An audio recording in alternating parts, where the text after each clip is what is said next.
Magandang araw mga kagulay, welcome back sa aking channel. Greggy Farmer nga po pala ulit to. Bali ngayong araw na to mga kagulay mag-harvest tayo. Bali kagapon nag-harvest na uli, auno ng hapon. Tapos ganun pa rin yung ano mga kagulay, yung discard namin na hapon ng ano, tapos ngayon i-deliver mga kagulay. Kumbaga ngayon ilalagay sa plastic. Meron lang natira kagapon din mga ilang linya. Tapos ngayon inaano na siya mga gulay, pinaplastic na siya. So dito tayo mga gulay. Medyo namumroblema ako dito sa ano, sa talong ko mga gulay kasi marami nga siyang bulaklak kasi wala kayong makikitang bubuyog talaga mga gulay. Ako namumroblema ako gawa ng wala akong kahit isang makitang bubuyog dito sa akin. Ewan ko ba bakit walang bubuyog dito sa ano, sa area na to. Ano, kung bulaklak lang naman ang hanapin yung mga gulay, ayan oh. Ayan, bulaklak. Ayan siya mga gulay oh.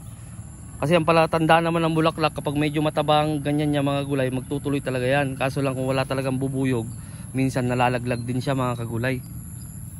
Ayan siya. Ayan oh, mga bulaklak niya mga kagulay. Marami naman siyang bulaklak. Napabulaklak siya ng marami. Kaso yung mga iba hindi na nagtutuloy. Yun nga, sa mga nagtatanong din sa akin ano daw pampatuloy, yun nga, mag-spray lang kayo ng ano, tamang abono, tapos spray lang ng pulyar. Ganun lang naman yun mga gulay sa mga nagtatanong para tumuloy ang bulaklak. Dito baka kasi yung nagtanong sa akin, baka kasi sabi niya ganyan din sa'yo po, so hindi kasi wala nga talagang bubuyog dito mga kagulay. Wala akong makitang, may nakikita ko dito yung parang ano, yung ano ba tawag doon, basta hindi naman siya bubuyog mga kagulay, hindi naman siya nakakapag-pollinate ng ano, ng mga bulaklak mga kagulay. Ayan siya. Kung makikita nyo tong talong na to, hanggang balikat ko na siya mga kagulay. Yan kapag nakatayo ako dito. Ito halos hanggang maano na ano ko, 5'5" ako mga kagulay. Siyempre nakapatong dyan sa plastic. Kapag papatong ako hanggang balikat siya mga kagulay, yung katangkad na itong talong natin. Yan siya. Yan, may mga tama ng ano, ng mga punggos, gawa nga ng wala na, tigil na naman ang ulan dito. Kung titignan mo ang panahon sa amin, ayan mga kagulay oh. Ayan ang panahon dito sa amin. Ayan, palatandaan din na talagang umulan dito sa ayan, tubig-tubig pa yan mga kagulay. Buti na nga lang, plastic mulch ako, at papano hindi siya ganong ano mga kagulay. So titignan natin mga kagulay yung nandun, yung binabalot nila. Ang estimate ko nga lang siguro nasa 400 lang siguro yun. Gawa nga nung ano, nag-harvest 28, 29, 30, 31. Ay apat na araw din pala mga kagulay kasi auno nung inharvest to kagahapon. Ngayon adusto mga kagulay. Saka doon meron na unting nakukuha doon sa kabila mga kagulay. Pero yun nga, mga estimate ko lang dito nasa 400 plus lang mga kagulay. Pupunta tayo dito, putik-putik yung daan mga kagulay.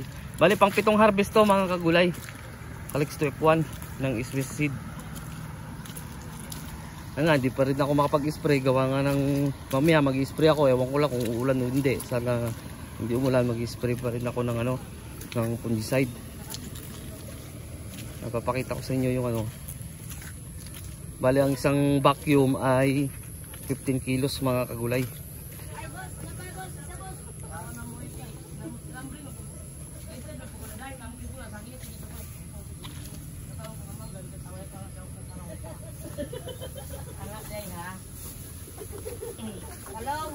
Ayan siya mga kagulay. Mga alam nila, nilalagay na rin sa vacuum o kaya roll bag. Ayan siya. Ayan siya oh. Ayan yung tagakot natin mga kagulay. Si Kambal. Kambalis mga kagulay. Ayan yung mga nalo mga kagulay. Ayan. Nandun yung class B natin mga kagulay. Saka kung makikita nyo rin dito may ampalaya, talbos ng ampalaya, gawa nga ng nag-pruning na ako kasi L na yung ano natin, yung ampalaya natin mga kagulay, kaya tinanggal ko na yung mga talbos talaga doon sa mga gilid-gilid niya, siding mga kagulay. Ayan siya.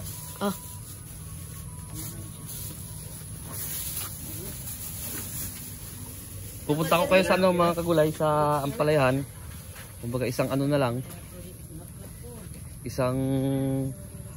kumbaga isang video na lang mga kagulay. Pero medyo malayo-layo siya. Iiba ko na lang na ano siguro mga kagulay na video dun sa ampalaya.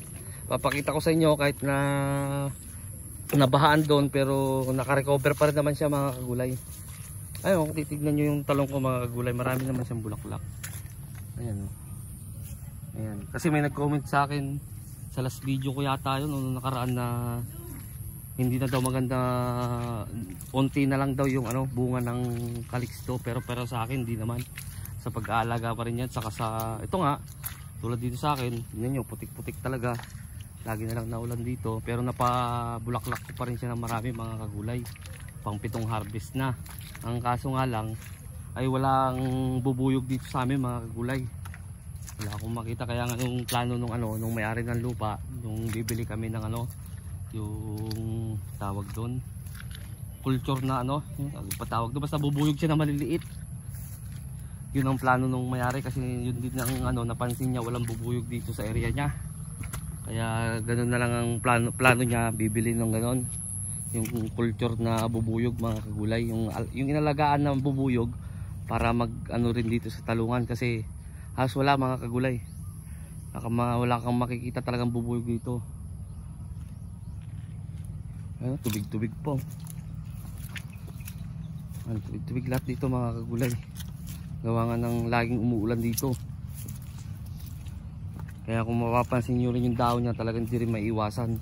Kahit naman gano'ng kagaling ka magano, kahit gano'ng kabisa yung pang-spray nyo, kung talagang ulan naman ang ulan, ay hindi rin talaga maiwasan yung punggos mga gulay. Pero hindi siya katulad ng ano, ng talagang hindi mo isprayan, talagang maninilaw siya lahat. Siya mga kagulay. Ayan yung talungan natin doon. Bali sa ano, sa pangalan nito, katapusan na itong buwan na to mga kagulay, magtatanim tayo doon ng 3,000 na ano, na Calixto uli. Tapos dito doon sa kalahati niya ay atsal, yung Emperor F1, kasi yun ang mabili dito sa Caraga mga kagulay, yung Emperor. At saka yun din yung akma dito sa panahon dito sa Caraga mga kagulay, yung Emperor. Kasi gusto ko nga sana magano rin ng ano, ng smooth kind, o kaya yung ano, yung isa pa, ibang ano nun, basta may isa pa mga kagulay, gusto ko sana yun ang itanim ko doon na atsal. Kaso lang base nga doon sa pagtanong-tanong ko dito, kasi siyempre first time ko magtatanim ng atsal, base sa ano nila dito sa Caraga ay kung sa panahon ng pagbabasihan mga kagulay, mas maganda yung Emperor mga kagulay. Kaya yun na lang ang itatanim ko dito sa ano, doon mga 4,000 siguro, tapos 3,000 na Calixto uli. Tapos dito sa Mayo, siling Taiwan, yun nga yung red hot, at saka atsal uli mga kagulay. Itong kalahati nito kasi nasa 3/4 pa to, kumbaga yung kalahati lang ng 3/4 yun na lang ang tataniman, para hindi naman ano siya. Tapos yung kalahati niya mga by October na siguro mga kagulay. Ganun ang style ng ano dito, kasi ito naiano ko nga sa inyo, ito ay 3 hektarya, pero wala na siyang 3 hektarya, gawa ng siyempre kasama yung ano doon, yung pinagtayuan ng bahay doon, saka yung may kawayan doon na ano, kasama yun sa 3 hektarya mga kagulay. Mga 2.5 lang siguro to na ano, area to, itong pinakabuuan na itong lupa na to mga kagulay, 2 hektarya at kalahati. So ayun mga kagulay, in-update ko lang kayo dito sa ano, sa pang 7 harvest. Siya dito medyo ano mga kagulay, maliliit, kasi dito talaga nababaran mga kagulay nung hindi pa nagagawa ng kanal dyan. Dito talaga nababaran mga kagulay, kaya kung mapapansin nyo, bansot sa talaga dito mga kagulay. Hindi katulad doon sa una kong pinupwestuhan dyan, o yan o, maano dyan mga kagulay, pero dito bansot talaga mga kagulay. So hanggang dito na lang ako mga kagulay. Sa bago pa lang sa munting channel ko, huwag nyo kalimutan mag-subscribe, click nyo na rin po yung notification bell para updated kayo lagi sa gagawin kong video tungkol dito sa pagano, tatanim ko ng iba't ibang klase ng gulay. Baka bukas siguro mag-upload ako ng ano, mag-update ako dun sa inyo sa Ampalaya, kahit na ano na siya, na medyo na bahan siya, pero nakaka-recover na siya mga gulay. Update ko kayo dun. Maraming salamat po sa inyo. God bless po sa ating lahat.